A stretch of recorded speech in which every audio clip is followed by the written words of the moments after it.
Hello à tous, moi c'est Jérôme. Il y a 6 ans de ça maintenant, j'ai eu une maladie neurologique grave qui s'appelle un Guillain-Barré. Je me suis retrouvé tétraplégique en quelques jours, mais je suis revenu de cette maladie, j'ai énormément récupéré presque tout. Maintenant je suis dans le handicap invisible. Donc voilà, sur cette chaîne, je vous parle de mon histoire comme un témoignage. Et aujourd'hui, j'ai envie de vous parler d'un sujet. Alors ça fait quelque temps que j'avais pas fait de vidéo parce que je me suis pas mal investi dans un sujet qui me tient à cœur et justement je voulais vous en parler aujourd'hui. Ça a un rapport avec le handisport.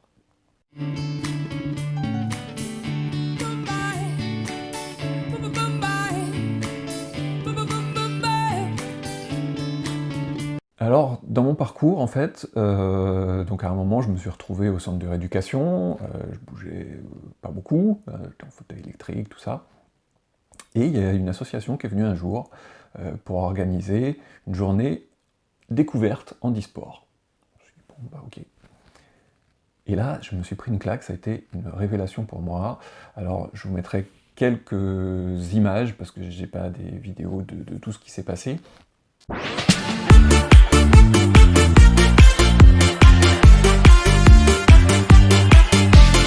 One life, one dream, one moment, one team, one youth, fly high. Voilà, ça pouvait aller de... quand on a du mal à... On joue avec la sarbacane, on a un peu de souffle, et là, on commence à se retrouver dans une situation où on n'est plus juste les handis entre les handis, mais on peut jouer avec des valides. Et la sarbacane, moi, je me souviens qu'il y avait un soignant, on se faisait des compétitions, et de temps en temps, je lui ai mis sa raclée quand même. Donc voilà, ça redonne quelque chose où on se sent à nouveau exister, une humanité, vivant, enfin voilà. Et ce jour de handisport, moi, il y a un truc où j'ai vraiment halluciné, c'était le fauteuil basket.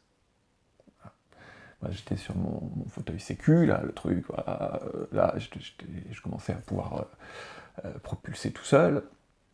Et on me dit, bah tiens, si tu veux essayer, alors je me mets dans les fauteuils qu'on voit à la télé, là, les fauteuils avec les roues comme ça. Et là, je me suis dit, mais c'est quoi ce truc? Tu donnes une pichenette et le truc il fait 360 comme ça, enfin, t'as l'impression d'avoir une mobilité de dingue. Ça, déjà, je me sentais plus avec un espèce de char d'assaut à traîner derrière moi, mais c'était un truc, c'était une fusée. Et le truc que j'ai trouvé hallucinant, c'est que c'était pas juste un match de basket entre handis. Il y a tous les kinés qui ont fait pareil, donc on s'est mélangé, handi, kiné, mais tout le monde en fauteuil. Tout le monde au même niveau. Et là, je me suis rendu compte qu'en fait, mais t'as un engagement, mais tu te rentres dedans, c'est les auto-tamponneuses, hein. D'ailleurs, faut faire gaffe aux doigts, hein, et bon, ça a duré 5 minutes, hein, j'étais mort. Mais j'ai ressenti un truc, je sais pas si c'est mon côté un peu compétiteur, ou j'en sais rien, mais cette notion de partager des trucs déjà, où tout le monde est au même niveau. Et puis il y a un but, voilà, c'est pas parce que t'es handi que tu peux pas essayer de faire une passe, même si c'est pas toi qui va, machin. Et je suis ressorti de là, en me disant, bon, je sais pas comment ça va tourner cette histoire, les jambes ne bougent pas, mais si jamais je suis para, c'est sûr, je me mets au handi-basket. Dans l'histoire, j'ai eu de la chance, voilà, j'ai eu énormément de chance, donc je suis pas para, je suis debout, des petits trucs qui marchent pas, mais j'arrive quand même à faire des choses. Et, et je vous ai raconté aussi que, voilà, depuis quelques mois, années, eh ben, je me suis trouvé des nouveaux défis sur le sport adapté. Donc j'ai fait mes premiers pas en ski nautique, et là maintenant mon truc c'est le wakeboard. Je retrouve des sensations qui me font oublier enfin je sais pas, quand je suis en train de glisser, je pense à rien d'autre, je profite de ces sensations, et voilà. Donc il y a des trucs que j'arrive pas à faire, hein, forcément, j'arrive pas à plier mes genoux, j'arrive pas à appuyer sur mes talons, donc quand il faut tourner, qu'il faut prendre de la carre, je prends des boîtes, mais je me sens vivant, et ça c'est un truc de fou, donc voilà, s'il y a des gens qui sont dans le handicap ou dans cette phase où voilà, on ne sait plus trop ce qu'on va pouvoir faire avec ce nouveau corps, je vous encourage à essayer n'importe quoi, du tennis, peu importe, mais essayez et voilà, vous allez voir.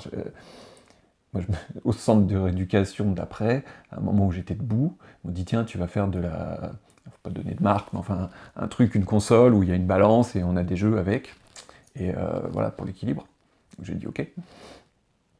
Mais j'ai dit mais vos trucs, là, je vais vous péter les scores. Moi, je veux bien hein, faire clac, clac, clac. Mais le but du jeu, c'est tous vos high scores, je vais vous les effacer. Ils m'ont dit, mais... Et du coup, ça m'a donné une pêche pour aller chercher ces trucs-là, et je pense que j'ai récupéré un peu plus vite. Donc voilà, ce côté sport, et même compétition. Et donc voilà, en ce moment, j'essaye de donner un coup de main à une association, juste pour la petite histoire. La présidente est tétra, haute, donc elle a quand même pas beaucoup de mobilité, et elle surfe. Quand j'ai vu ça, je me dis comment on fait pour surfer quand t'es tétra? Bah si, sur une planche allongée et tout ça. Et la demoiselle est quand même vice-championne du monde. donc moi je pense que même en étant debout à côté, je lui arrive pas à la cheville. Donc voilà, le sport adapté, je pense que c'est vraiment une voie, une bouffée d'oxygène, et c'est pas parce qu'on a des déficits qu'on peut pas se lancer dans des trucs et de haut niveau. Et voilà, donc je peux que vous encourager. Voilà, c'est ce que je voulais vous dire pour aujourd'hui, et je vous dis à ciao.